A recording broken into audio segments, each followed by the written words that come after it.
Gracias a Dios por la vida del pastor José Manuel Sierra, tengo poco que escucho sus predicas y me encantan. Me bendicen mucho. El Señor los siga usando cada día más y le bendiga grandemente. Saludos desde Tamaulipas, México. Gloria a Dios por las prédicas de pastor, son muy claras. Me gozo al escuchar todas las noches. Dios lo bendiga, pastor.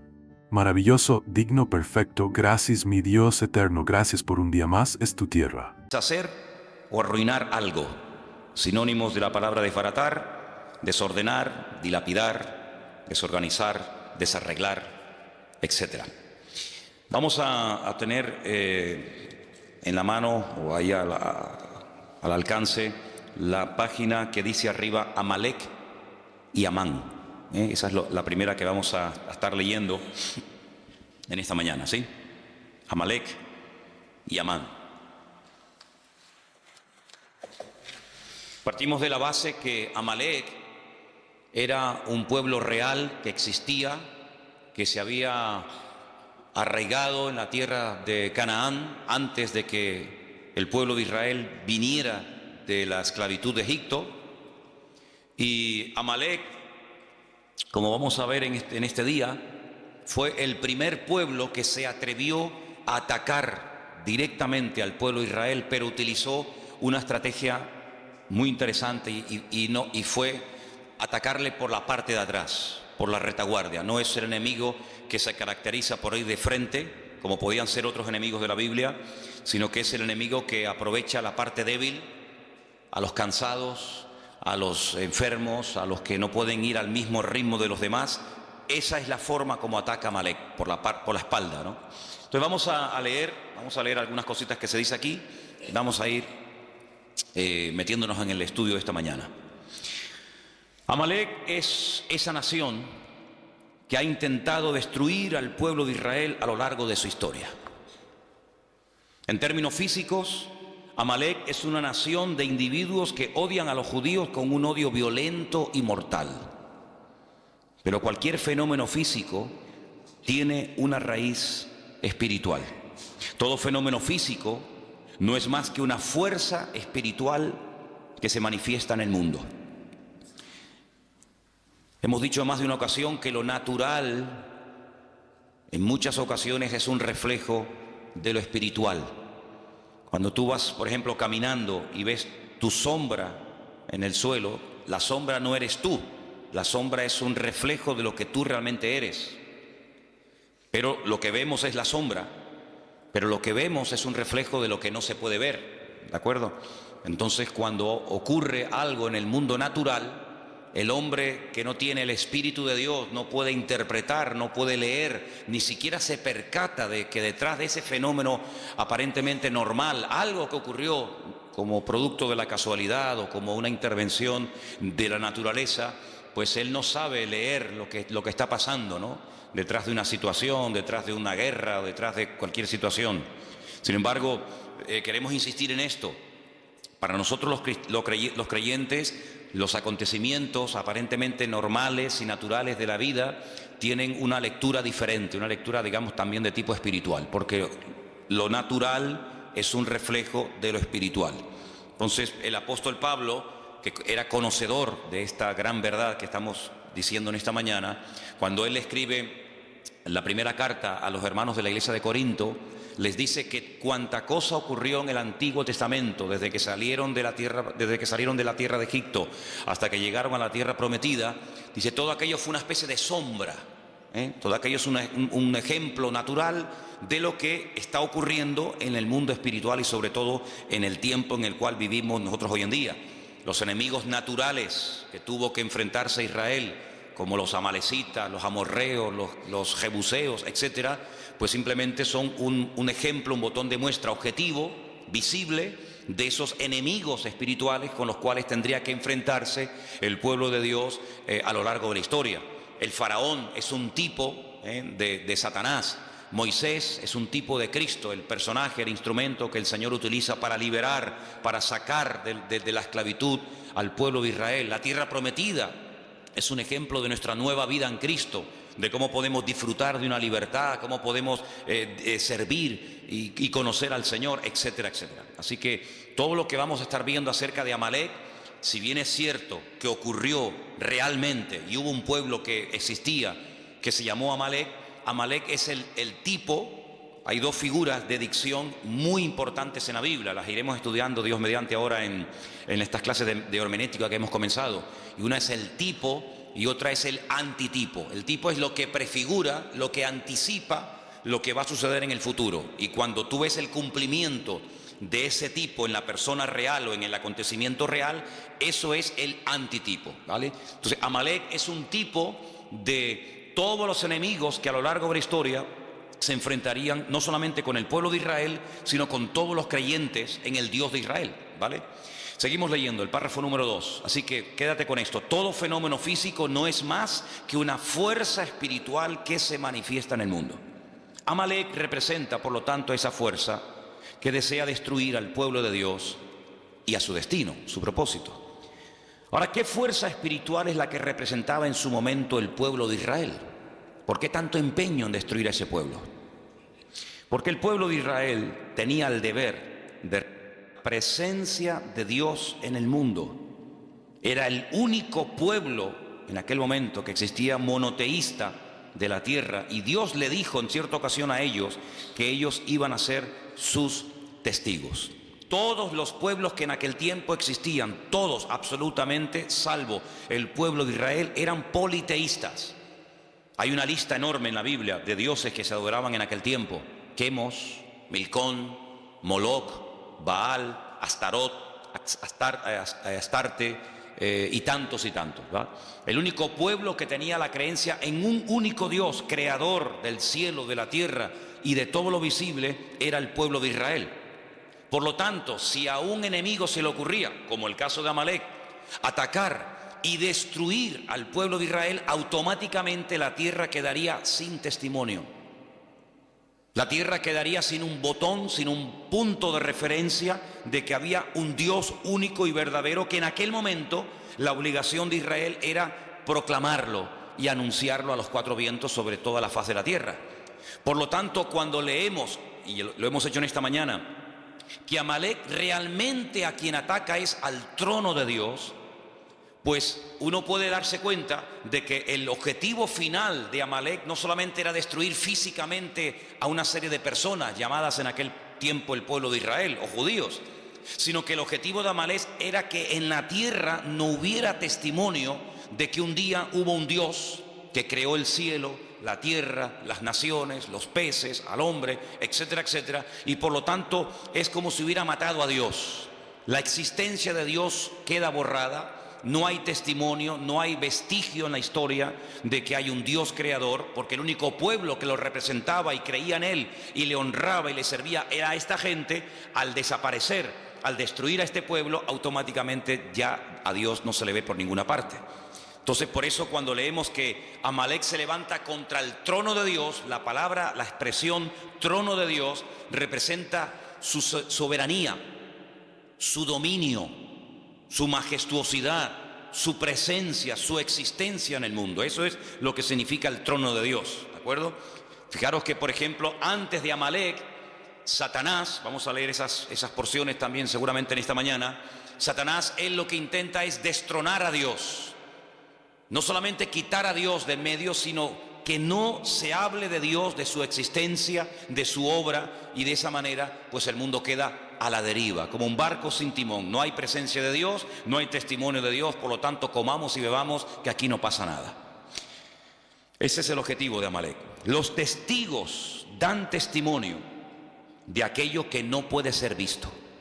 Eso es un testigo, una persona que cuando algo ha ocurrido y ellos lo han podido ver, son llamados. Eso es fundamentalmente la función de un testigo.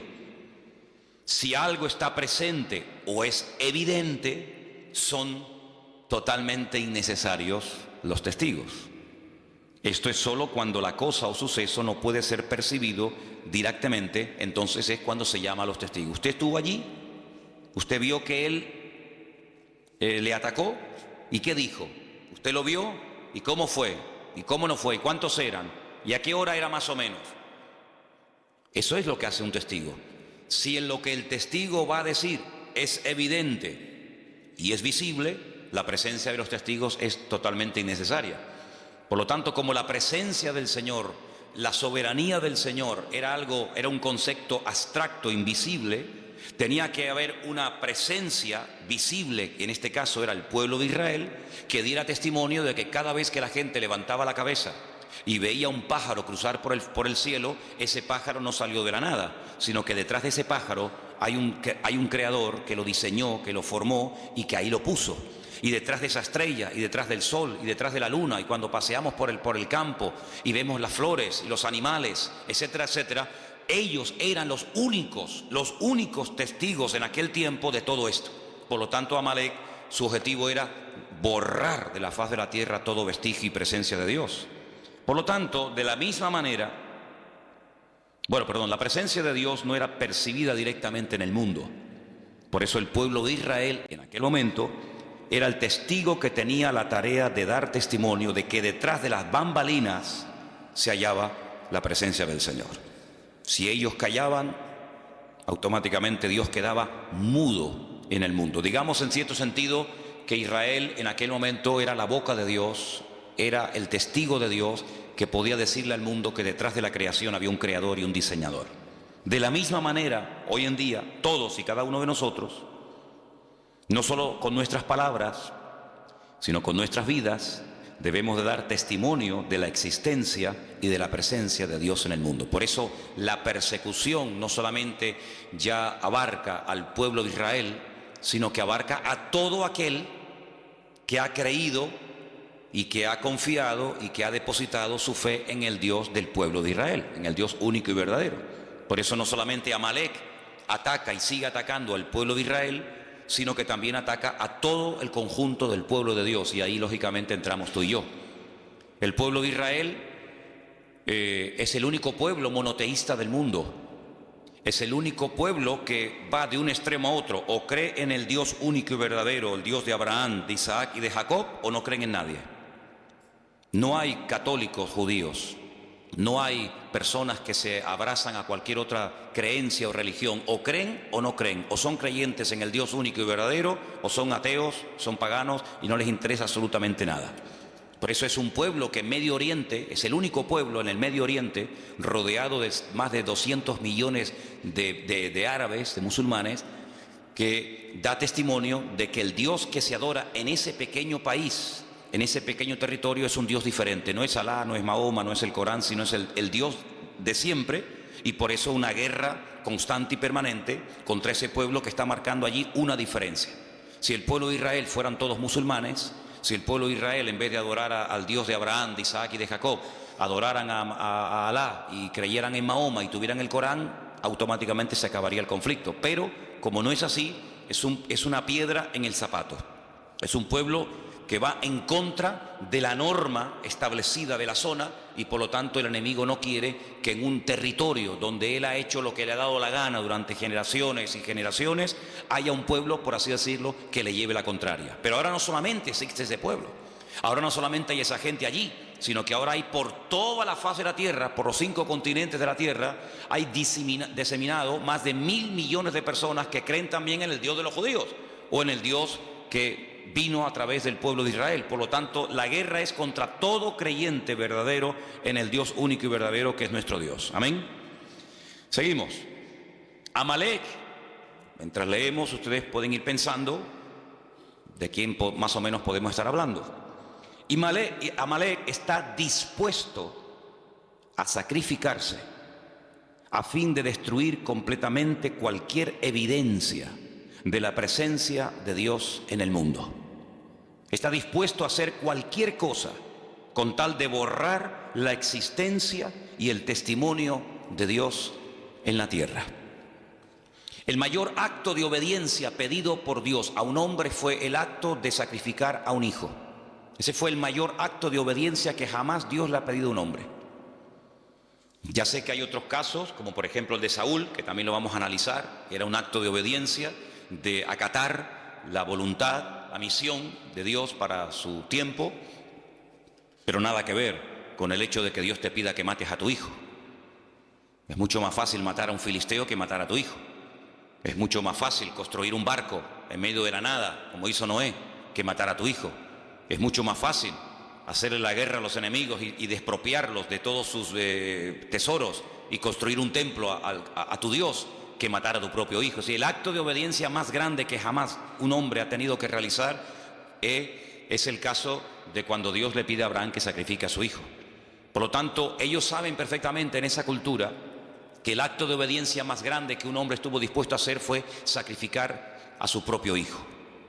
En cierto sentido, un hijo es una proyección de uno mismo, ¿verdad? Como alguien dijo, ¿qué es un hijo? Es la proyección de tu yo. Tu yo se proyecta en tu hijo y el de tu hijo en su hijo, y así sucesivamente. Por lo tanto, en ese contexto religioso y espiritual, Amalek está dispuesto a sacrificarse a sí mismo, porque saben que es el mayor acto de obediencia y de sacrificio y de fervor religioso que un ser humano puede expresar a ese Dios. Ese es el espíritu de Amalek, un espíritu que está dispuesto a ir más allá de lo lógico, de lo normal, del sentido común, ir en contra natura. Amalek le domina este espíritu de estar dispuesto incluso a inmolarse, de hacer lo que haga falta, con tal de que ese Dios en el cual ellos no creen y lo desprecian sea totalmente aniquilado. Está dispuesto, como hemos dicho, al sacrificio, está dispuesto a sacrificar todo, absolutamente todo, con tal de alcanzar esa meta. Por ejemplo, si ustedes van a la ciudad de Jenin, a la ciudad de Ramallah, a la franja de Gaza y a otras poblaciones palestinas, las calles, las avenidas, los bulevares, los parques de esas ciudades tienen los nombres de todos aquellos, entre comillas, mártires que han dado su vida por la causa palestina. Es decir, cuando una persona va, por ejemplo, a Jerusalén o a cualquier otra ciudad de ese país y se inmola, o de cualquier otro país, el nombre de ese asesino, el nombre de ese criminal, pues automáticamente recibe pues un reconocimiento en la ciudad de donde ha nacido. Se le pone en la calle el nombre del mártir fulanito de tal. Increíble. Entonces está dispuesto a sacrificar todo lo que tiene con tal de llegar a esa meta. Amalek es la distancia, ahora entramos en otro concepto, es la distancia entre lo físico y lo espiritual. En ese espacio, ese es el terreno donde él vive y se mueve como pez en el agua. Y está dispuesto a sacrificar su vida para defender ese espacio. Es como, por ejemplo, cuando un perro está en su territorio, salvo el mío, es capaz de hacer lo que haga falta con tal de defender su territorio. Por eso los machos marcan el terreno como diciendo, esto es mío, ¿vale? Satanás también tiene territorios marcados, señalados, donde él cree que ahí puede hacer lo que quiera y coloca a sus instrumentos, sea Amalek o sea quien sea, y está dispuesto a defender ese territorio a muerte. Por eso cuando el apóstol Pablo, y leeremos esta porción en el día de hoy en Efesios capítulo 6, él habla de espíritus territoriales, no solamente de demonios que en un momento determinado individualmente pueden afectar o enfermar a personas o debilitarlas o incluso hasta matarlas, enajenarlas, como el caso también del endemoniado gadareno, sino que incluso marca territorios, marca zonas, ciudades, países, donde considera que él es el dueño, ¿verdad? El príncipe de la potestad del aire, principados, potestades, gobernadores de las tinieblas de este siglo, huestes espirituales de maldad, etcétera, etcétera.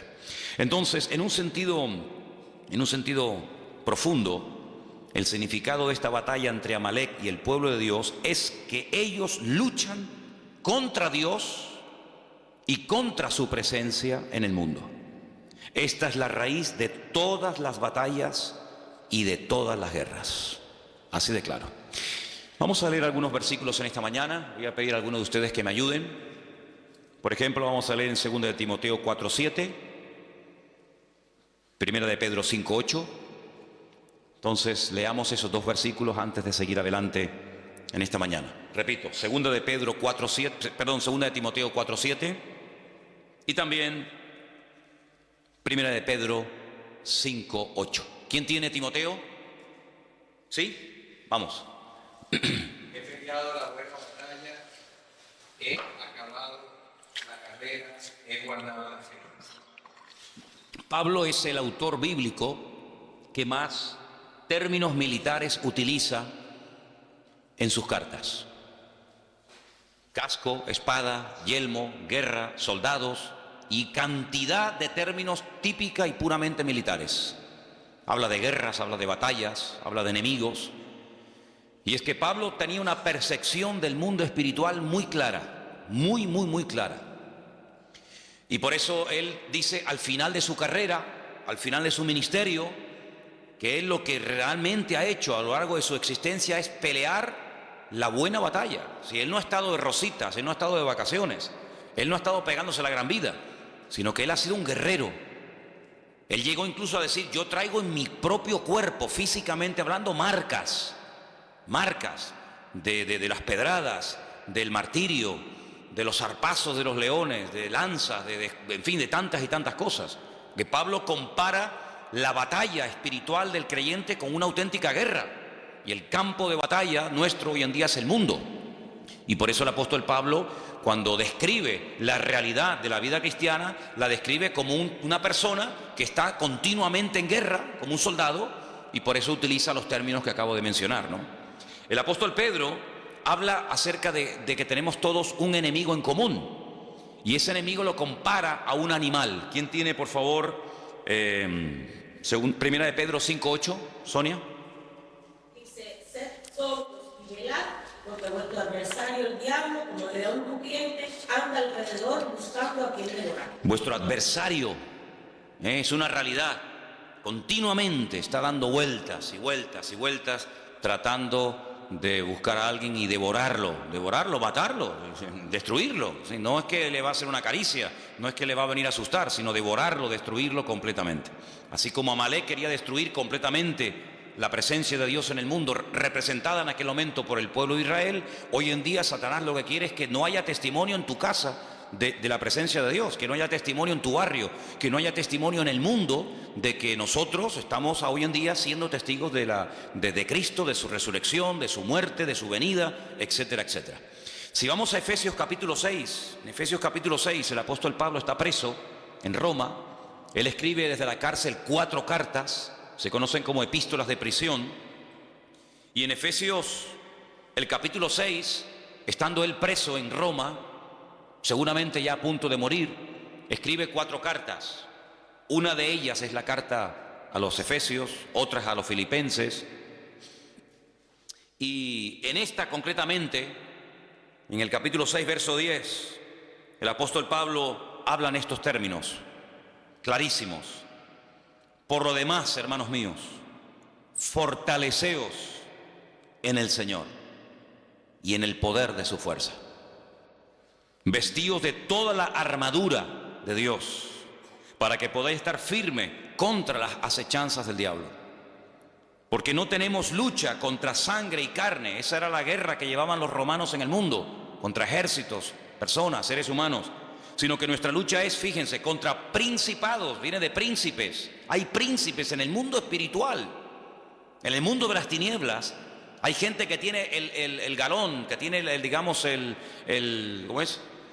El título de ser un príncipe, ¿sí? Como en el ejército hay generales y comandantes y tenientes y subtenientes y sargentos. En el mundo espiritual no todos los demonios, no todos los ángeles que cayeron el día de la rebelión de Satanás en la presencia del Señor, ¿verdad? Antes de la creación de Adán y Eva, no todos son iguales. Hay algunos que son auténticos príncipes y hay otros que son, como dice aquí, príncipes de las potestades contra gobernadores. Otros tienen, ¿verdad?, el rango de gobernador de Santa Cruz, gobernador de cualquier otro lugar, gobernadores de las tinieblas de este siglo, huestes espirituales de maldad en las regiones celestes. Y ante este panorama, ante esta descripción del mundo espiritual, que no es ciencia ficción ni mitología griega, sino es Biblia, ¿qué podemos hacer? Porque además ellos juegan con una ventaja sobre nosotros, entre comillas, y es que ellos nos ven a nosotros, pero nosotros, salvo raras excepciones, no los vemos a ellos. Entonces, defenderte contra un enemigo que ves, que sabes por dónde viene y por dónde va, pues no es tan complicado. Pero defenderte contra un enemigo que no sabes si está por detrás, por delante, arriba o abajo, pues es mucho más complicado, ¿vale? Entonces, fíjate aquí que el remedio para todo esto es el siguiente: pónganse toda la armadura de Dios. Así de claro. Tomen toda la armadura de Dios. ¿Para qué? Para que podáis resistir en el día malo. En el día bueno no hay que resistir nada. En el día bueno lo que hay es que gozarse. Este es el día que creó el Señor. Gocémonos y alegrémonos en él, decía el salmista. Pero la armadura es para el día malo. Entonces, cuando resistas el día malo, podrás acabar todo y estar firme. Estad pues firmes, ceñidos vuestros lomos con la verdad, vestidos con la coraza de justicia. Era la parte del cuerpo del centurión romano que había que proteger tremendamente. ¿Por qué? Porque la coraza te protegía de los pulmones y el corazón, órganos vitales. Los calzados los pies con el apresto del Evangelio de la paz. Napoleón decía que se puede ganar o perder una guerra según el calzado que uses. Es como un rally o como una carrera de motos o una carrera de Fórmula 1. Los expertos saben que el mejor coche del mundo, la mejor escudería del mundo puede perder un mundial por haber escogido mal una rueda. Tenían que haber escogido un tipo de rueda blanda, dura, lo que sea, y se equivocaron y era el mejor coche, como el más poderoso, el más potente, el más cilindrada, pero escogieron mal.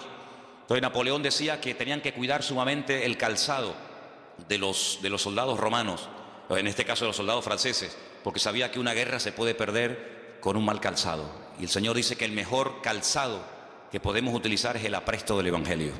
Caminar guiados por la palabra de Dios. Lámparas a mis pies tu palabra, lumbrera mi camino. Sobre todo, todo esto es importante, pero sobre todo, dice aquí, tomad el escudo de la fe.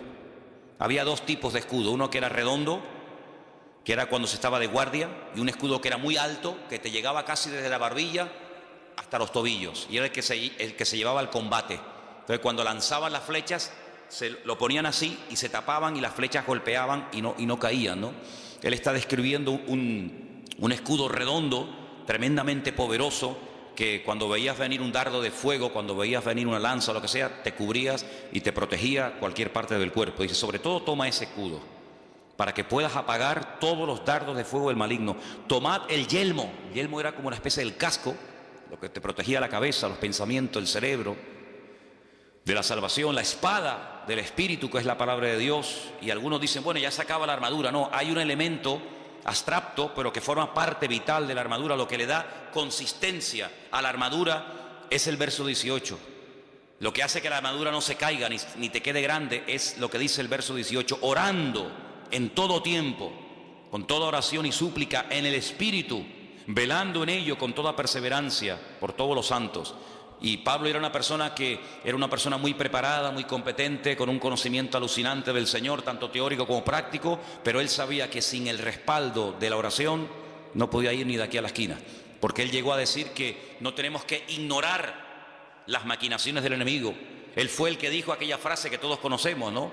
Que Satanás es capaz incluso hasta de disfrazarse y te hace creer que te estás entrevistando o te está trayendo un mensaje, un ángel de luz, un ángel del Señor, y resulta que te está hablando un demonio, ni te enteras. Entonces Pablo dice, hay que orar para que el Señor nos dé discernimiento y para que no nos dejemos seducir ni arrastrar por sus mentiras y por sus engaños, ¿verdad? Así que toda esta guerra espiritual que Pablo describe la podemos ver en lo físico y lo podemos ver en lo natural, sobre todo en este enemigo terrible que es el pueblo de Amalek. Sigamos leyendo la segunda página. Dice que Amalek significa tinieblas y el florecimiento del mal. Ahí es donde Amalek se mueve como pez en el agua, en la oscuridad, en la ignorancia, en las tinieblas. El fin de Amalek significa la destrucción del abismo, del distanciamiento entre Dios y el mundo, pero también la restauración de la cercanía que revela la presencia y la obra de Dios por medio de Cristo en el mundo. Mientras estemos en esta vida, estaremos en guerra. Mientras estemos vivos, tenemos que estar velando y orando, como se decía en esta mañana, porque no estamos aquí de paseo, sino estamos aquí para dar testimonio, estamos aquí para hacer luz, para marcar una diferencia, y Satanás va a hacer todo lo posible por evitar que nosotros cumplamos con nuestro objetivo. Ahora, volvamos a la porción de Éxodo en esta mañana, porque una de las cosas que tenemos que tener presente en nuestra vida cuando estudiamos un pasaje es ver de dónde viene esa historia, cuáles son los capítulos anteriores. Y vamos, por ejemplo, Estamos en Éxodo, ¿verdad? Vamos al capítulo 15. En Éxodo capítulo 15, ustedes se van a dar cuenta de que uno de los problemas que generalmente, de vez en cuando, Israel tenía era falta de agua. Ellos estaban en pleno desierto. El agua en el desierto es oro. Por lo tanto, cuando faltaba el agua, el problema era terrible. El estado de ánimo de la gente cambiaba. La gente era diferente cuando había agua que cuando no había agua. La murmuración ni aparecía en el campamento mientras las necesidades materiales, sobre todo de agua, estaban cubiertas. En el momento en el que faltaba agua, o en el momento en el que faltaba comida, en el momento en el que lo material faltaba, automáticamente la espiritualidad del pueblo pegaba un bajón, surgía la carnalidad, y aquella gente que hace 2 días estaban alabando a Dios después de cruzar un mar y profetizando y glorificando al Señor, se olvidaban de todo aquello simplemente, digo simplemente entre comillas, cuando faltaba el agua. Por eso ustedes van a darse cuenta de lo valorado, del valor tan grande que tenía el tema del agua. La mayoría de los salmos donde aparece la palabra agua se escribieron en el desierto. Por ejemplo, el número 1, bienaventurado el varón que no anduvo en consejo de malos, y habla de cómo será como un árbol plantado junto a corriente de agua. Mi alma tiene sed del Dios vivo, y tantos salmos que hablan del agua.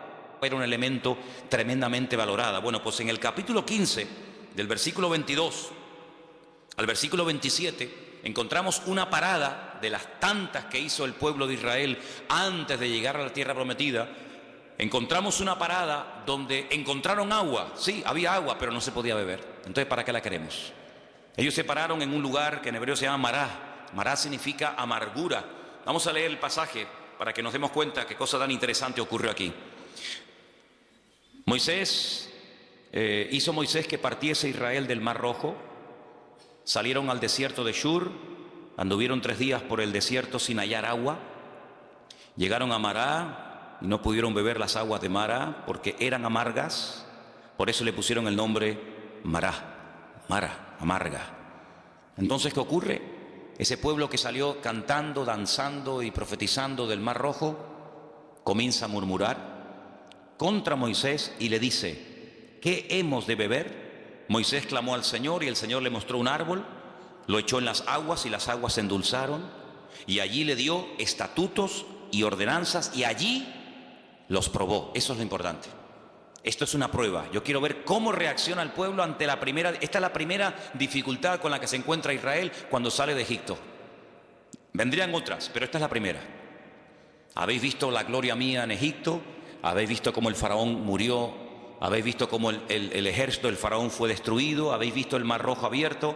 A ver ahora cómo reaccionan, porque ya sé cómo reaccionan en la alegría. Ahora en la adversidad, a ver cómo reaccionan. Pues como se esperaba, ¿no? Como murmuración.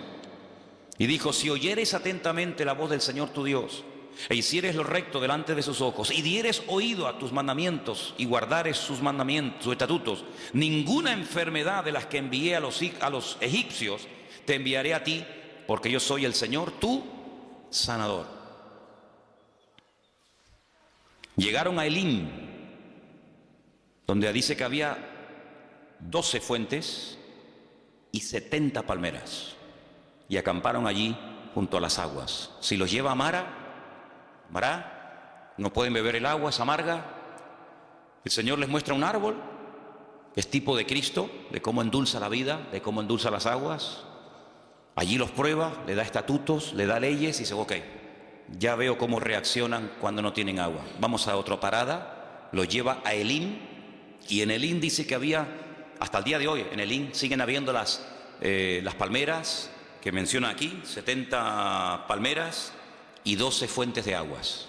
Dice la Biblia que Moisés llegó a tener 70 ancianos. Una palmera para cada anciano. Si debajo de cada palmera, y no solamente se refiere a una palmera en singular, sino a un grupo de palmeras, ¿verdad?, para cada anciano. Y 12 fuentes de agua, para que cada tribu tenga su propia agua y no tenga que depender de este ni el otro del otro, sino que cada uno tenga su propia fuente de agua. Y es interesante notar, si me pueden acercar un segundito la pizarra para ponerla aquí. Miren, dice que allí el Señor les da una promesa tremenda. La promesa que el Señor les da allí es una promesa, gracias, así mirándola para allá. La promesa que el Señor les da a esta gente es que si ellos se comportan y obedecen al Señor y no meten la pata y se someten al Señor y piden perdón y llevan una vida, digamos, correcta, pues ninguna enfermedad les afectaría. Ahora, si un día hacemos un estudio detallado de cuántas enfermedades menciona la Biblia, nos quedamos asombrados. Porque incluso en los tiempos en los que el Señor le dio la palabra al pueblo de Israel, había enfermedades que no existían. Pero ellos podían activar una serie de enfermedades que no existían. Les dijo, si ustedes me obedecen, si ustedes se someten a mi palabra, si ustedes viven en sometimiento a mi palabra, a mis estatutos y a mis leyes, ninguna enfermedad de las que mandé a los egipcios se la mandaría a ustedes. Pero si ustedes no me obedecen, y comienza a mencionar enfermedades que hasta ese momento ni existían en el mundo. Luego, el tema del perdón, el tema de vivir cerca del Señor es muy interesante. Por ejemplo, tú tienes buena letra, ¿no, Daniel? Pon la palabra Mejilá. Apunten ahí si quieren esto. La palabra Mejilá, con J. La palabra Mejilá significa perdón en hebreo. Perdón. Eso es. Y una palabra que él va a poner abajo, que es la palabra Majalé, significa enfermedad. Mejilá, perdón. Majalé,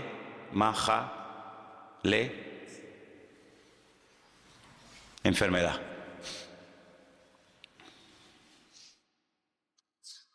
Ahora, estas dos palabras que ustedes tienen ahí, Mejilá y Majalé, en hebreo se escriben sin vocales. Se escribiría una M, una J y una L, porque no hay vocales en hebreo. Es decir, que la misma palabra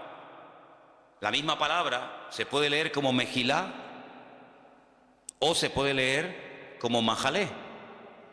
¿Qué nos está diciendo el Señor? ¿Qué le estaba diciendo al Señor a su pueblo en Mará? Si ustedes me obedecen, si ustedes se someten a mis estatutos y a mis leyes, si ustedes realmente viven una vida de perdón, ninguna enfermedad les afectará a ustedes. Hay un antídoto divino y sobrenatural contra la enfermedad, y es vivir sometido a la voluntad de Dios. El otro día leí un artículo tremendamente interesante. ¿De qué muere la gente en Israel? Se llamaba así el artículo. ¿De qué mueren los judíos? Claro, por supuesto, lógicamente hay también enfermedades como en cualquier parte del mundo. Pero más del 88% de la gente en Israel, ¿sabéis de qué muere? De viejos. Como dijo el médico cuando murió mi abuelo, se le acabó la pila. Se le acabó la pila. Tenía una pila alcalina alucinante, ¿no? Se le acabó la pila. Es decir, que hay enfermedades que están relacionadas muy directamente con la actitud espiritual con la que tú vives. De hecho, en el libro de Proverbios, no es el tema, ¿no? Pero en el libro de Proverbios hay enfermedades que tienen que ver, por ejemplo, con los huesos, que tienen que ver mucho con el perdón.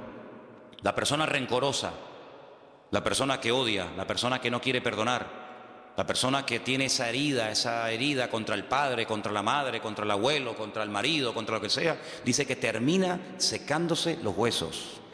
¿Qué es secarse los huesos? Que los huesos pierden su función, que terminas oxidándote, porque la enfermedad está directamente relacionada, no en todos los casos, pero en muchos casos la enfermedad está directamente relacionada con el perdón y el perdón con la enfermedad. Donde hay perdón, hay una salud emocional que afecta positivamente tu salud física, y por el contrario exactamente igual. Entonces allí el Señor les dijo al pueblo, mira, ninguna enfermedad les afectará, pero allí el Señor se declara, se da a conocer como Yahweh Rafá, dice aquí como Jehová tu sanador. Pero si no me va a afectar ninguna enfermedad, ¿para qué quiero tener un sanador?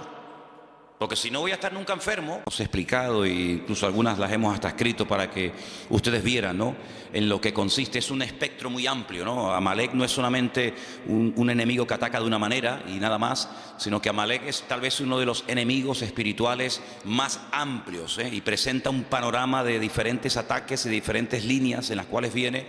Pero hay algo muy importante que yo quisiera que en esta mañana volviéramos a repasar, y está en Éxodo capítulo 17. La Biblia dice que el ataque vino en un lugar llamado Refidín. Creo que no lo dije. Si lo dije, lo vuelvo a repetir. La palabra Refidín significa lugar de descanso. Lugar de descanso. Ellos habían estado previamente en un lugar llamado Mará, donde dice que cuando llegaron no pudieron probar las aguas porque eran aguas amargas. Hasta el día de hoy en esa parte del desierto esas aguas existen, pero no se pueden beber. Son muy amargas, son de color rojo, como si estuvieran oxidadas, para que nos entendamos. Y esas aguas están ahí como testimonio de que no se pueden beber. Son aguas amargas, aguas no potables, y el pueblo allí se quejó, el pueblo allí murmuró contra el Señor, pero el Señor les mostró, dice que un arbusto, un árbol, que es tipo de Cristo, que el que viene a endulzar nuestra vida, y entonces aquellas aguas que no se podían beber, al final sí se pudieron beber, y allí dice que el Señor los probó, y allí le dio leyes y les dio estatutos y les dijo algo tremendo, lo vimos en estos días. Si ustedes obedecen mi palabra y obedecen a mis estatutos y a mis principios y a mis decretos, etcétera, etcétera, ninguna enfermedad, ninguna plaga, ninguna cosa negativa de las que mandé a los egipcios, ustedes las experimentarán. Es decir, ustedes estarán como vacunados en contra de todas esas enfermedades. Pero al final añade el Señor, yo, vuestro sanador. Como dando a entender el Señor de que iba a haber momentos en la historia en los que ellos iban a desobedecer al Señor y necesitarían sanidad, ¿no? Bueno, pues cuando caigan y necesiten ser sanados, aquí estoy yo, ¿verdad? Entonces vimos que de ahí fueron a un lugar, a un oasis precioso, 70 palmeras, 12 fuentes de agua llamado Elim. Y allí estaban a gusto, allí no les faltaba de nada, ahí tenían sombra, tenían agua, ahí estaban muy cómodos, pero sin embargo el Señor dice, bueno, el tiempo de estancia aquí se ha terminado. Quiero que sepan que el Señor podía haber llevado en línea recta, que es la forma más rápida de llegar a un sitio, ¿no? En línea recta. Sin embargo, vemos que desde que ellos salen de Egipto hasta que llegan a la tierra prometida, a Canaán, no van en línea recta, sino que incluso el Señor los tiene 40 largos años, toda una generación, dando vueltas y vueltas en el desierto a causa de su pecado, a causa de su desobediencia.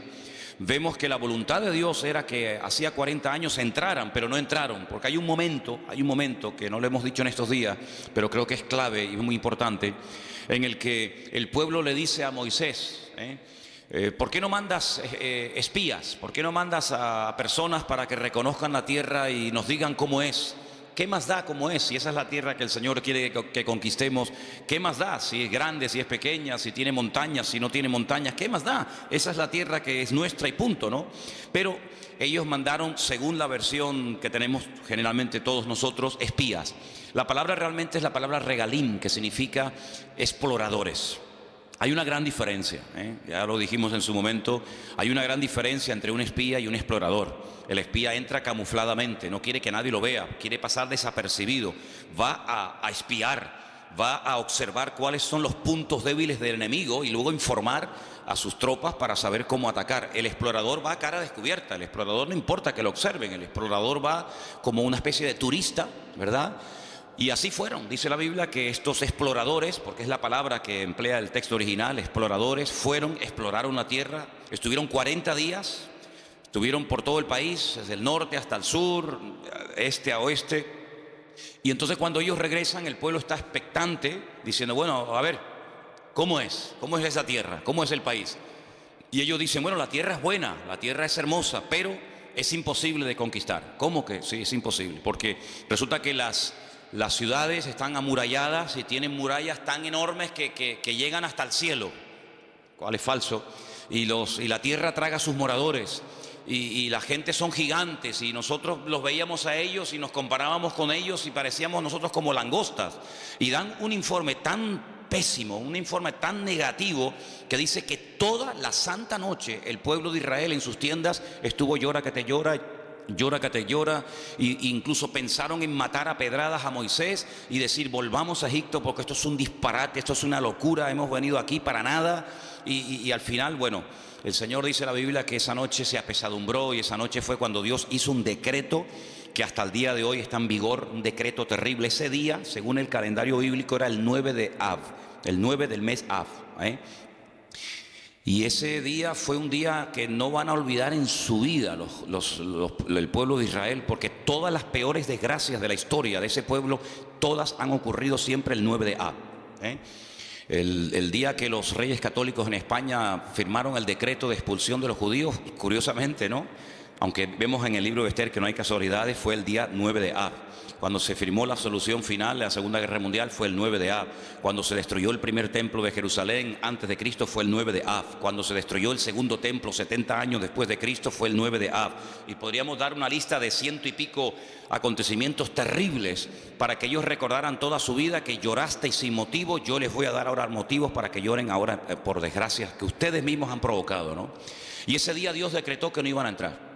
Ese día el Señor dijo: vais a estar un año por día. Si 40 días visteis la tierra, desechasteis la tierra, os habéis quejado, no os gusta lo que yo tengo preparado para vosotros, muy bien, pues venga al desierto a dar vueltas. En vez de 40 días, 40 años.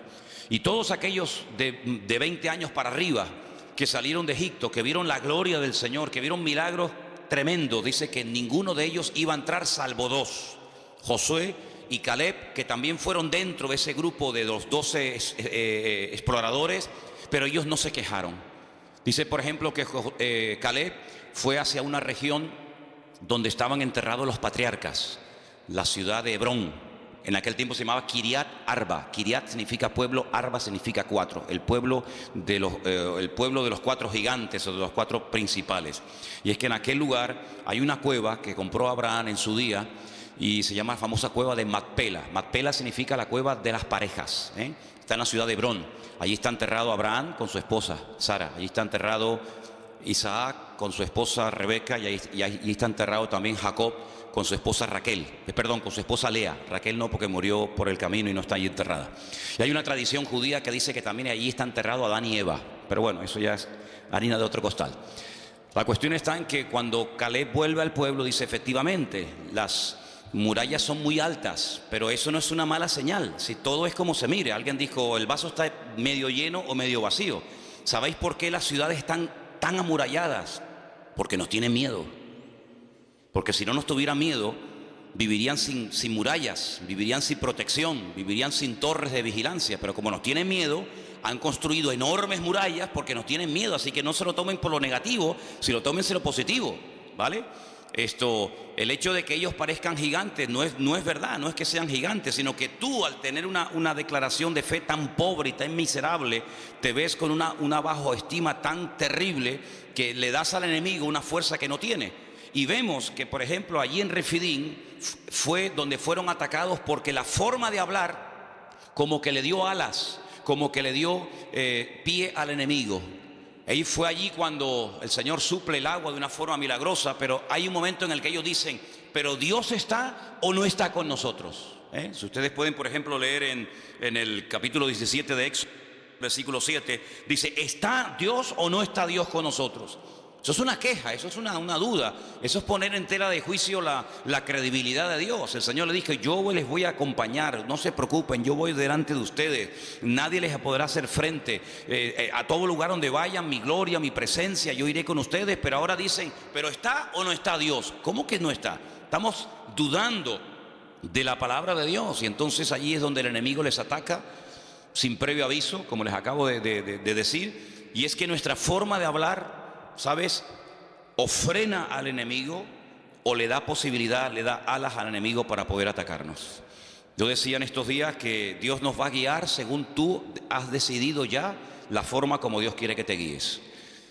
En otras palabras, si escoges el camino de la duda y de la queja, del lamento, no te preocupes, que tendrás muchos motivos para lamentarte en el 2016. Pero si coges el camino del servicio, de agradar a Dios, no te preocupes, como dice la Biblia, porque esa es la promesa: todo te irá bien. Irás de victoria en victoria y de gloria en gloria y de triunfo en triunfo. Pero tú decides la forma como tú vas a dejar que el pastor de los pastores, el Señor Jesucristo, pastoree tu vida. Así que allí Amalek les ataca, y les ataca por la parte de atrás, donde dice que estaban los cansados, los trabajados, como dice la Biblia, los débiles, Y hay una traducción, una posible traducción que también se le podía haber dado a estos dos términos hebreos, y es a los que tenían miedo del futuro. Y tal vez dice, bueno, yo no estoy cansado, yo no estoy trabajado, yo no estoy extenuado, yo no estoy asfixiado, pero tengo ciertos temores. ¿Conseguiré trabajo? ¿No conseguiré trabajo? ¿Saldré de la crisis? ¿No saldremos de la crisis? ¿Qué pasará con el futuro de España? Esa actitud es una actitud que le da alas al enemigo, porque el pueblo de Dios tiene que hablar en fe y vivir en fe. Y hasta que no cambiemos nuestra forma de hablar, no vamos a poder cambiar nuestra forma de vivir. Y hasta que no cambiemos nuestra forma de vivir, no vamos a poder ver cosas grandes y maravillosas en nuestra vida. Albert Einstein dijo en cierta ocasión algo tremendo, y él dijo, si estamos continuamente haciendo lo mismo, no vamos a poder ver cambios y cosas diferentes. Si seguimos hablando igual, orando igual, creyendo igual, comportándonos igual, no vamos a ver cosas diferentes en nuestra vida. Por lo tanto, nuestra forma de hablar es un imán que atrae la bendición de Dios o que la aleja y que la espanta. Entonces, aquellos espías, aquellos exploradores, cuando volvieron, dijeron, sí, la tierra es buena, la tierra es maravillosa, pero vamos a ver, ¿es buena o no es buena? ¿Es la tierra que el Señor nos ha dado o no es la tierra que el Señor nos ha dado? Fíjate que dice que entre dos hombres, eso es algo increíble, pero es real. Entre dos personas tuvieron que ayudarse el uno al otro para poder traer un racimo de uvas. ¿Y cuánto pesaba cada uva? Serían así como se las coge Trotsky y las revienta todas, ¿no? Dos hombres para coger un racimo de uvas. Muchachos, pero con cada uva hacías así y te hacías un litro ahí de zumo, ¿no? Algo increíble. Y se dieron cuenta de que la tierra era impresionante, la tierra era rica, era fértil. Pero había condiciones que ellos tenían que tener en cuenta. El Señor les dijo, mira, cuando ustedes vivían en Egipto, el agua nunca faltaba, porque tenían el río Nilo, que por cierto dice la Biblia que en los últimos tiempos se secará. La lengua de Egipto se secará. Dice, pero a la tierra a la que yo voy, a la tierra a la que ustedes van y yo les envío, es una tierra que les mandará en su momento la lluvia temprana y la lluvia tardía en base a la forma como ustedes vivan y en base a la forma como ustedes hablen. Si ustedes hablan mal, si ustedes se quejan, si ustedes se apartan de mis caminos, si ustedes se enfrían, si ustedes comienzan a adorar a otros dioses, olvídense, aquí no va a llover, aquí no hay río, aquí no es como Egipto, que movías una piedra y salía el agua por las tajeas, sino que aquí es una dependencia diaria y permanente de parte del Señor. Si hablan bien, si hay victoria, si hay bendición, la lluvia cae. Pero si ustedes, de las enfermedades de los distintos miembros del cuerpo, bueno, yo dije que hay enfermedades, como dice por ejemplo Proverbios, que trae dolencias a los huesos, pero muchas enfermedades de la piel, muchas enfermedades cutáneas, cuando tú vas a los libros del Antiguo Testamento, son producidas por una incorrecta forma de hablar. ¿Vale? Entonces vimos cómo la palabra perdón y la palabra enfermedad en hebreo es la misma, aunque se pronuncia un poquito diferente, porque hay una relación entre algunas enfermedades y una falta de perdón o una mala actitud o una forma incorrecta de hablar, ¿verdad? Cuando Aarón no está contento con su posición como sumo sacerdote y en vez de él ejercer su función le da demasiado libertinaje y demasiada rienda suelta a sus hijos, se produce un caos y un desastre en el campamento, hasta el punto que la Biblia dice que se tiene que abrir la tierra y tragar y murieron sus hijos, y el Señor le dijo, y dile a Aarón que no llore por la muerte de sus hijos, y le prohíbo ir al funeral y al entierro de sus hijos. Y es una cosa tremenda, porque cuanto más arriba uno sube, cuanto más autoridad y cuanto más peso espiritual tiene una persona sirviendo al Señor, lógicamente más serán las exigencias que el Señor le pide de ellos. Yo siempre he dicho, no es lo mismo, y lo digo esto de verdad con todo respeto, ¿no? No es lo mismo que usted venga a la iglesia y se siente y se vaya y no pasa nada. No es lo mismo que un pastor, no es lo mismo que uno que está en alabanza, no es lo mismo que una maestra de escuela dominical. A esos hay que exigirle no mucho, sino todo. ¿Por qué? Porque tienen que ser ejemplo a la congregación. Una maestra de escuela dominical tiene que llegar primero que los alumnos. No van a llegar los niños primero que su maestra. Cuando hay un campamento de niños, los primeros que tienen que estar dando el callo, ¿quiénes son? Las maestras de la escuela dominical. Y si no, quédese usted en su casa o dedíquese a otra cosa. Pero las maestras de la escuela dominical tienen que ser las primeras. Y si usted no quiere ser la primera, usted no vale para maestra de escuela dominical, valdrá para otra cosa. Y yo como pastor, pero no me exija mucho, hermano. Yo un día vendré y otro día no. Imagínense. Oye, ¿quién va a predicar hoy? Bueno, tenía que predicar Manolo, el pastor, pero no va a venir porque dice que está un poco desanimado. ¿Cómo? No, que dice que le dolía la cabeza. Es que a mí no me puede doler nunca la cabeza. De hecho, yo empecé a predicar con dolor de cabeza, ya se me quitó. ¿Por qué? Porque el Señor, cuando usted quiere servir al Señor, el Señor dice, ¿tú me quieres servir? Ok, vente para acá, pero también te voy a exigir más. Porque el viento donde pega más fuerte es arriba en la copa del árbol y no en las raíces. Y allí donde el Señor pone a algunas personas, pero también la exigencia lógicamente será mayor. Entonces Aarón entendió que su función no era la de profeta, sino la de sumo sacerdote, y cuando lo entendió y ocupó su lugar, miren esos hermanos, qué armonía hay entre ellos, cómo no va a haber bendición y vida eterna, y cómo no va a derramar el Señor su unción y su gracia cuando están los hermanos juntos en armonía. Pero cuando están juntos pero separados y revueltos, se va la bendición de Dios. ¿Cuántos dicen amén? Entonces nosotros tenemos que partir de la base de que nuestra forma de hablar, y tienes que salir de este retiro con esto en la cabeza: tú no puedes hablar de cualquier manera, porque la forma como tú a partir de hoy hablas o hables, eso va a marcar una diferencia en el mundo espiritual. Esta palabra prevalecía. Cuando Moisés levantaba la mano, el pueblo de Israel prevalecía, y cuando las bajaba, prevalecía Amalek sobre Israel. Es muy interesante, porque en el último libro de la Biblia, que estamos estudiando en Santa Cruz últimamente otra vez, aparece la palabra prevalecer. Y fíjate qué interesante. Dice que cuando los santos oraban en la tierra, es decir, cuando se dirigían al Señor, cuando clamaban al Señor, los ángeles en el cielo prevalecían contra los demonios. Es decir, cuando la iglesia toma su posición de autoridad, cuando la iglesia emplea el poder de la lengua, pero no para dañarse, no para cuestionar, no para criticar o para murmurar o lamentarse, sino que emplea el poder, el instrumento de la voz, de las palabras, para dirigirlas al Señor, eso como que le da fuerza a los ángeles y le da fuerza en el mundo espiritual para que el enemigo lo podamos tener a raya. Por eso, hermanos, tenemos que salir de aquí con la idea bien clara de que la forma como usted va a hablar a partir de hoy vas a ser un imán que va a atraer la bendición a tu casa, o la va a espantar y la va a alejar. Por eso cuando en casa comencemos a hablar o a opinar o a no sé qué, o como a comentar negativamente, cortemos inmediatamente ese comentario. ¿Por qué? Porque la forma como nosotros hablamos es lo que va a marcar la diferencia en el mundo espiritual. Porque todo esto tiene un precedente, y el precedente está en el libro de Génesis capítulo 1, cuando dice la Biblia que Dios hablaba y las cosas cambiaban. Claro, el poder de Dios en su palabra es lógicamente superior a nuestro. La palabra de Dios se cristaliza, se materializa, ¿verdad? Dijo Dios sea la luz y se hacía la luz. En nuestro caso no es así, pero lo natural, ya lo he dicho 1.000.000 de veces, es un reflejo de lo espiritual. Si Dios hablaba y cambiaban cosas, quiere decir que nosotros como producto, como creación del Creador, cuando nosotros hablemos también las cosas pueden cambiar para bien o para mal.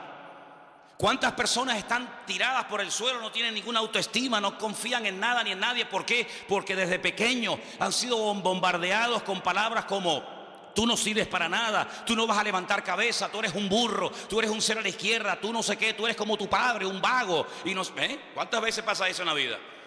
Pero cuando el Señor nos llama, Él nos dice: ustedes son real sacerdocio, nación santa, pueblo adquirido por Dios, para que anuncien las virtudes mías, y que yo les llamé de las tinieblas a su luz admirable. Y ustedes son más que vencedores, y yo estoy con ustedes, y nadie les podrá hacer frente en todos los días de vuestra vida. Y diga al débil: fuerte soy, hermano. Y entonces Dios nos levanta la autoestima, no el orgullo, sino la autoestima, y comenzamos a hablar como Cristo hablaba. ¿Cuántos dicen amén?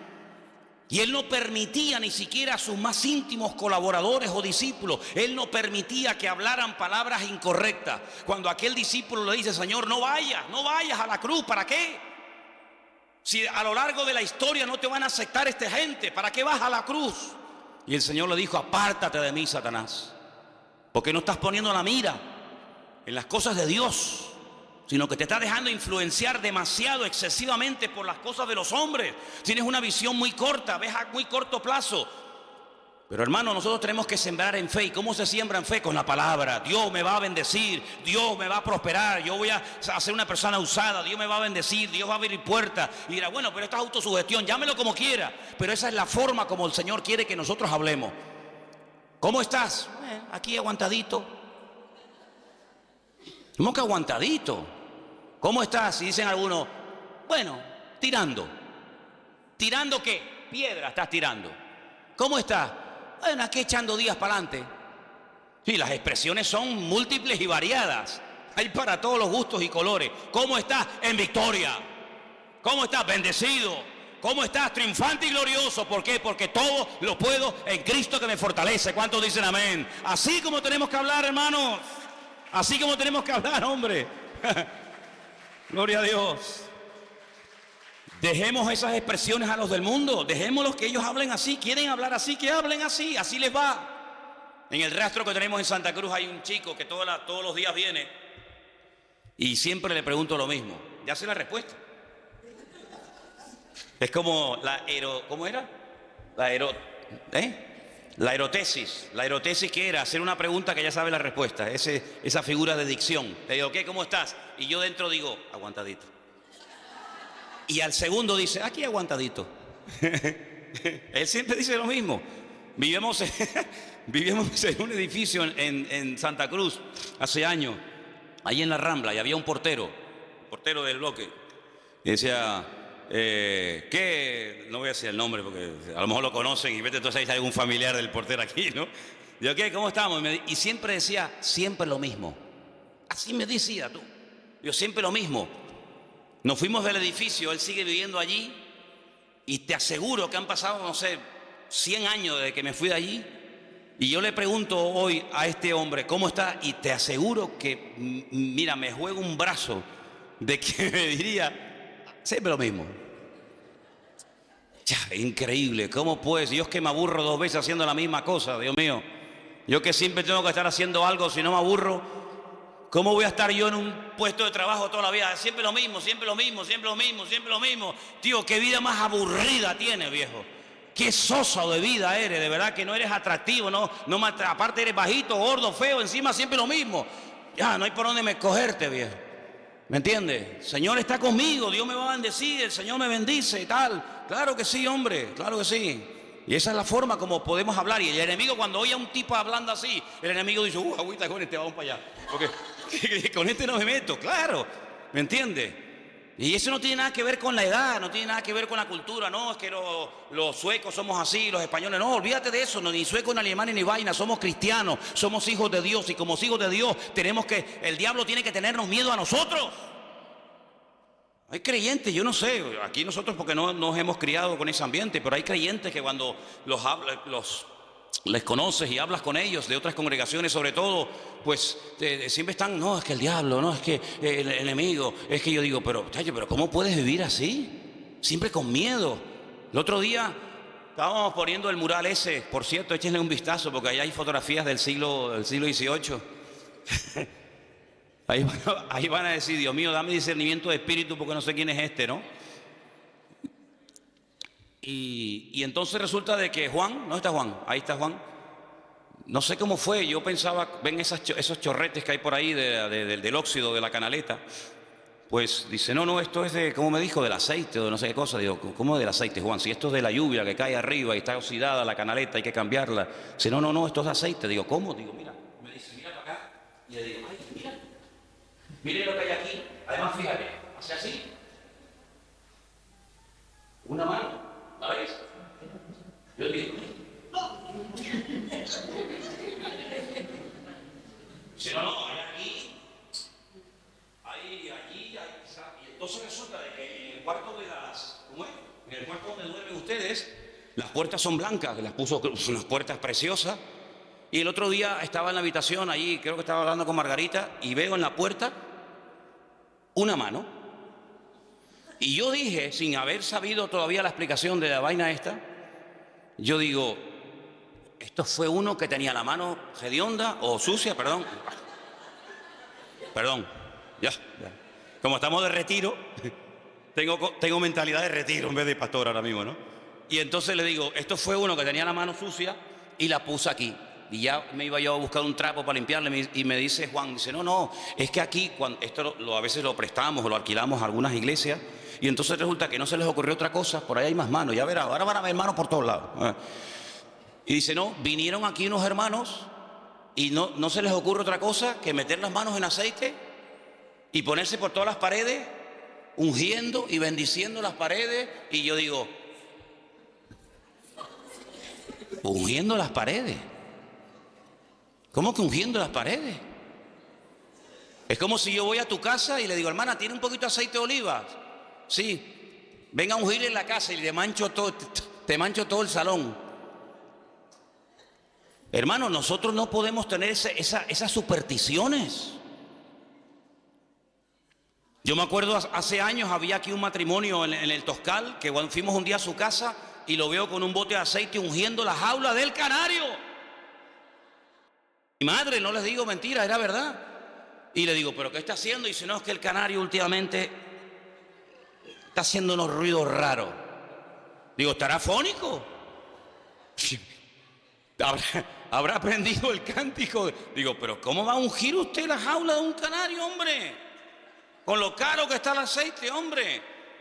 Entonces, hermano, vamos a ver, el aceite en la Biblia se utilizaba todo, pero mire, nosotros tenemos un Dios que nos cuida hasta cuando cerramos los ojos durante la noche. No es prueba evidente que cuando estoy dormido y no me entero de nada, el Señor me está guardando. Dice, el ángel del Señor acampa alrededor de los que le temen y los defiende. Por lo tanto, yo tengo que ir por la vida con la seguridad de que el Señor está a mi lado y que nadie podrá contra mí, a menos que el Señor se lo permita. ¿Y sabe cuándo el enemigo tiene autorización, entre comillas, para atacarme y para zarandearme? Cuando bajo la guardia, cuando estoy en desorden, cuando me enfrío, cuando me aparto del Señor, cuando empiezo a pensar y a hablar tonterías. Pero mientras yo esté hablando correctamente, mientras mi fe y mi mirada esté puesta en el Señor está conmigo como poderoso gigante. Y aunque un ejército acampe contra mí, no temerá mi corazón, porque el Señor es mi luz y mi salvación, y no va a pasar nada. Porque esas son las promesas del Señor. Y tenemos que creer en las promesas del Señor, hermanos, y no tener ningún temor. Hay una historia en la Biblia que yo la he leído y compartido infinidad de veces con ustedes. Y es esa historia cuando el profeta Eliseo está en una casa y resulta de que le dicen al enemigo, le dicen al ejército contrario, tú sabes por qué tú pierdes todas las batallas, tú sabes por qué todas las estrategias te salen mal, tú sabes por qué cuando vamos a atacar por un lado nos están esperando, y cuando dice, bueno, pues ataquemos por el otro lado nos están esperando, ¿tú sabes por qué? Dice, no. Dice, porque en Israel hay un varón de Dios, y lo que tú hablas en secreto, Dios se lo revela a él. Así que da igual si lo vas a atacar por la derecha, por la izquierda, por arriba, por abajo, de noche o de día, todo te va a salir mal, porque el Señor pelea con esa gente. Y este general o este rey dice, pues matemos a este hombre. Matemos a este hombre, y se le acaba la fuente de información. Dice, vamos. Dice la Biblia que rodearon toda la casa del profeta Eliseo y no venían para contarle el cuento de Caperucita Roja, hermano. Venían para matarlo. Y entonces Eliseo tenía un colaborador, un ayudante llamado Giesi, nombre más feo, así se llamaba, Giesi. Y Giesi sale fuera y cuando levanta la mirada vio toda la casa rodeada de soldados que venían a matarlos, y se mete para adentro muerto de miedo y dices, de aquí no salimos, estamos rodeados de enemigos, este es el último día de nuestra vida. Y el profeta Eliseo sale afuera, mira así, dice, tranquilo, no te preocupes, más son los que están con nosotros que los que vienen contra nosotros. Y Giesi quiere un pedazo de carne, porque era carne. Le dice, ¿quién está con nosotros? Si hasta el perro salió corriendo. ¿Quién está con nosotros? Dice, Señor, abre los ojos para que vea. Y dice que cuando el Señor le permitió ver con los ojos de la fe, dice que vio millones de ángeles, la gloria del Señor estaba rodeando la casa, y le dijo, yo te lo dije, aunque tú no lo veas, porque tu forma de hablar impide que la revelación de Dios venga a tu vida. Tú no te das cuenta que hay una protección sobre nosotros, y no solamente hay una protección personal, sino mira ahora, Señor, en el nombre de nuestro Dios, del Dios de Abraham, el Dios de Isaac y el Dios de Jacob, haz justicia. Y todos los que venían contra ellos se quedaron ciegos. Y tuvo que ir a Eliseo y le dijo, ¿a quién vienen a buscar? Y dice Eliseo, ven que yo les llevo. Y hace así, los llevó a todos y los sacó fuera de la ciudad. Y le dice, ahora abren los ojos y que se manden a mudar todos estos.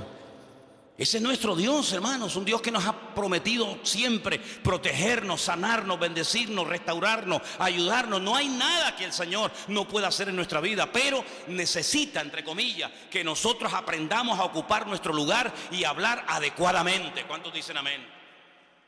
En cierto sentido podemos colaborar, sí, podemos colaborar. En este caso era con Moisés, pero podemos colaborar incluso con personas necesitadas que podemos ayudarles a que depositen su fe y su confianza en el Señor.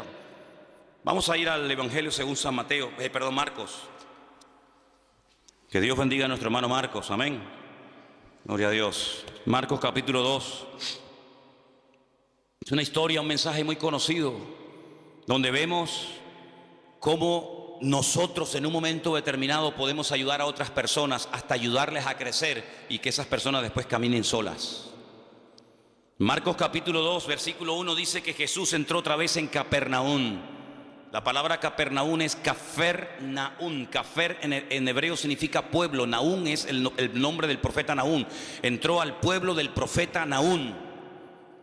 Y después de algunos días se oyó que estaba en casa. E inmediatamente se juntaron muchos, de manera que ya no cabían ni aún a la puerta, y les predicaba la palabra. Entonces vinieron a él unos trayendo a un paralítico que era cargado por 4. Pobre paralítico, no podía moverse, aunque quisiera, no podía. Estaba ahí inmóvil. Y como no podían acercarse a él a causa de la multitud, descubrieron el techo de donde estaba y haciendo una abertura bajaron el lecho en el que yacía el paralítico. No dijeron, bueno, mira, venimos otro día, hay demasiada gente, esto es un follón de gente, esto es imposible. No, la fe no conoce obstáculos, la fe supera los obstáculos. La fe no se amedrenta ante el no se puede, el que no sabemos. No.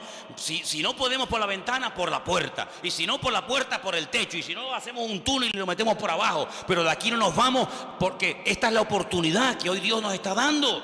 Entonces vamos a subirnos al techo. Es que nos van a criticar, que me da igual. Hemos venido con una necesidad y de aquí no nos vamos hasta que veamos la gloria de Dios. Hemos venido con nuestro amigo, no puede caminar, pobrecito. Venga, vamos a hacer eso. Subieron al techo y ¿sabe lo que dice la Biblia? Que comenzaron a quitar allí, los techos eran como de paja, eran como de hojas de palmera. Y entonces de repente dice, uy, ¿esto qué es? Miren lo que dice, versículo 5. Al ver Jesús, la fe ¿de quién? ¿Y la fe del paralítico dónde está? No sabemos si tenía o no tenía fe. En ese momento el hombre estaba tan mal, tan desanimado, tan hundido, que dependía de otras personas. Así nos pasó a nosotros, ¿verdad? Cuando vinimos al Señor, alguien nos llevó, alguien nos habló, dependíamos de alguien. Y este pobre hombre ni siquiera podía caminar, no tenía fe, no tenía ilusión en la vida, no tenía nada. Pero dice Jesús que al ver la fe de ellos, le dijo al paralítico, hijo, tus pecados te son perdonados. Entonces estaban allí sentados algunos de los escribas, los cuales cavilaban en sus corazones y decían, ¿por qué este habla así? Blasfemias dice, ¿quién puede perdonar pecados sino solo Dios? Y conociendo luego Jesús en su espíritu que cavilaban de esta manera dentro de sí mismos, les dijo, ¿por qué caviláis así en vuestros corazones? ¿Qué es más fácil? No dijo que es más difícil, sino que es más fácil. Le dijo al paralítico, ¿tus pecados te son perdonados? O levántate, toma tu lecho y anda. Si yo te pregunto a ti en esta mañana, ¿para ti qué es más fácil? ¿Decirle a una persona, te perdono tus pecados? ¿O decirle al paralítico, levántate, toma tu lecho y camina? ¿Para ti qué sería más fácil?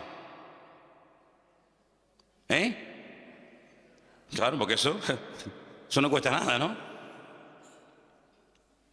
Pero para el Señor no hay nada difícil. Él no emplea la palabra difícil. Dice que es más fácil. ¿Cómo que es más fácil? Sí, para mí es igual. Me da igual resucitar un muerto, que calmar una tempestad, que echar fuera 2000 demonios, que levantar a un paralítico. Me da igual. Para mí todo es fácil. Yo no tengo ningún problema. Lo difícil lo ponen ustedes. Entonces dice la Biblia que le dice al paralítico, más adelante, levántate, toma tu lecho y anda. Y ese hombre que vino cargado por 4 personas, que no dependía de sí mismo, sino de la ayuda externa de otros amigos, se marchó caminando. Entonces eso es lo que ha ocurrido en nuestra vida y eso es lo que tiene que ocurrir. Venimos al Señor con necesidades, venimos al Señor con dudas, venimos al Señor con problemas, con traumas, con ataduras, con lo que tú quieras. Y alguien nos habló del Señor, alguien nos invitó a la iglesia, alguien nos testificó, alguien nos sembró la semilla, la palabra. Y venimos pues así, sin poder movernos, atados con un montón de historias. Pero llega un momento en el que el Señor nos desata, nos libera, nos resucita, nos da vida otra vez y podemos caminar. Y ahora ese ya no tenía que volver a usar la camilla, porque eso fue una parte del pasado. Ahora él iba por las calles diciendo, yo estaba un día paralítico y ahora puedo caminar y puedo ayudar a otras personas. Y eso es lo que tiene que ocurrir en nuestra vida. Darnos cuenta de que a lo mejor tenemos que ayudar a una hermana y decirle, mira hermano, así no se habla, ¿sabes? No, así no se habla, mijo. ¿Cómo te voy a preguntar yo a ti todos los días cómo estás? Y tú dices, aquí aguantadito. No, aquí no se habla así, ¿sabes? Aquí aguantadito no hay nadie. Se tiene que hablar victoriosamente. Ah, vale, aprendido. ¿Y cómo está? Ay, a mí me duele aquí, me duele aquí, me duele allá, me duele por allá. No, yo no te estoy preguntando qué es lo que te duele, te estoy preguntando cómo estás. Ah, perdón. Y aunque te duela, no vamos a contar nuestras tragedias. sino vamos a contar nuestras victorias. Porque las tragedias se quedan en casa, pero las victorias hay que compartirlas. Cuando el Señor tenía problemas, ¿a dónde se iba? A la intimidad, a orar al Padre. Y cuando le llamaban, salía porque lo estaban llamando, no al revés. ¿Te das cuenta? Entonces, amados hermanos, con estas historias, con estos capítulos, estos pasajes que hemos leído en estos días, estamos viendo algo muy importante. El enemigo siempre estará ahí a la puerta, al acecho. Dice, como león. Dicen en una iglesia de los gitanos que una vez fui, decían, cuidado hermano, porque el león, el diablo está como león crujiente. Crujiente, hermano. Y todo el mundo se ríe. Dice, sí, no se rían, está crujiente. Digo, sí, crujiente estás tú, ¿viste? Crujiente como león crujiente, ves rugiente. Bueno. Pero ¿saben una cosa, queridos hermanos? El enemigo siempre ha estado ahí. El enemigo tiene más años que la iglesia. El diablo tiene más años que todos y cada uno de nosotros. Pero el Señor dice en la Biblia que lo ha vencido.